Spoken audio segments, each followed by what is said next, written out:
Ulit-ulit na kasinungalingan laban sa Pangulo. Lousy script. Hindi pang award-winning. Hindi malinis. Alam mo na may kasinungalingan. So, sino ba ang nasa likod nito?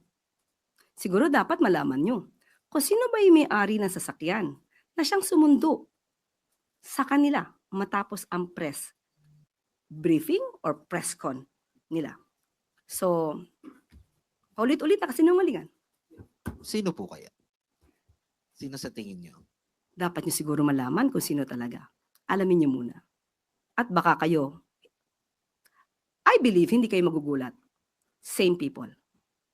Wala bang balak kasuhan ng palasyo ang mga nagpapakalat ng sinasabi niyong fake information o kasinungalingan? Nandiyan ang NBI. Nandiyan ang PNP. Dapat malaman nila to. Obligasyon nila na kasuhan ang mga nagpapakalat ng fake news. Dapat pa ba silang utusan? Hindi po. Obligasyon ng NBI, PNP, DOJ.